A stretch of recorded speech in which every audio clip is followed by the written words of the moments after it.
So there actually was, if you read the account of the Council of Nicaea and the whole reason the decision was made and why it had to be legally ratified is because there was already dissent from the Eastern Orthodox churches to maintain at least holding Easter on the same day that Passover was held for the Jews.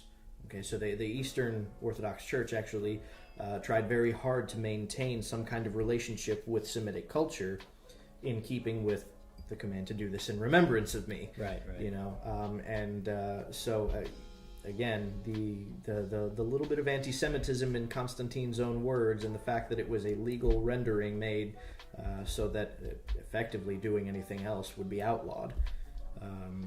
It was intentional in some part.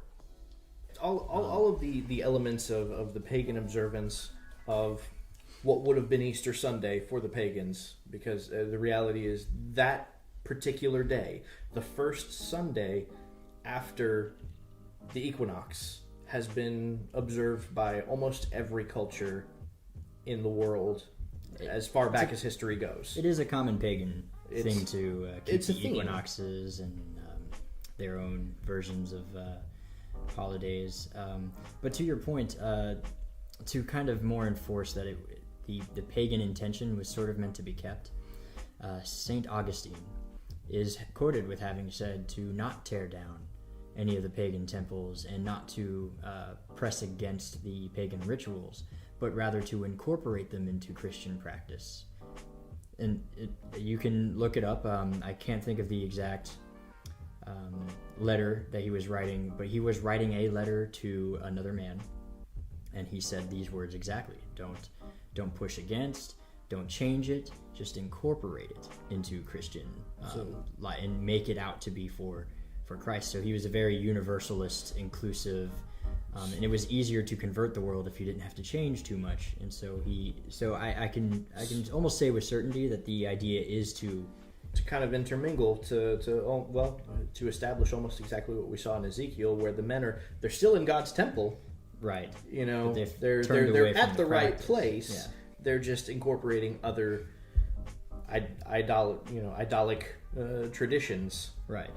And I know in the book of Deuteronomy, you can find all sorts of quotes of God saying, do not take on pagan practices and don't act like the pagans do, whatever that might mean. But usually you'll see verses that say, see what the pagans practice, their rituals, don't do any of them. Yeah, don't learn those ways. And do not add to or take away from my commands.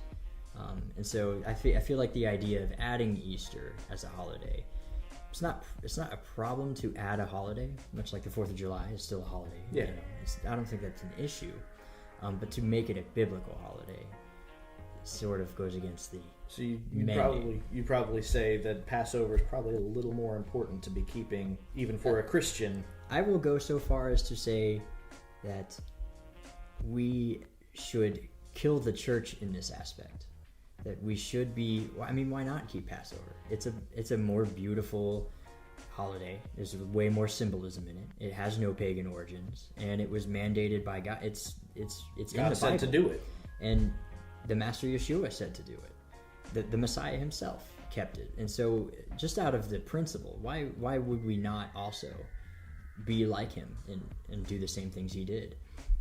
So whether or not you could say that Easter has pagan origins, which I think we can conclude safely here that yes, it does.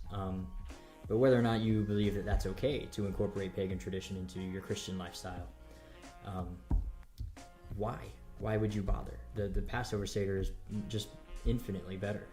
I mean, it's God's idea, and I feel like he's better at making ideas than we are. Absolutely.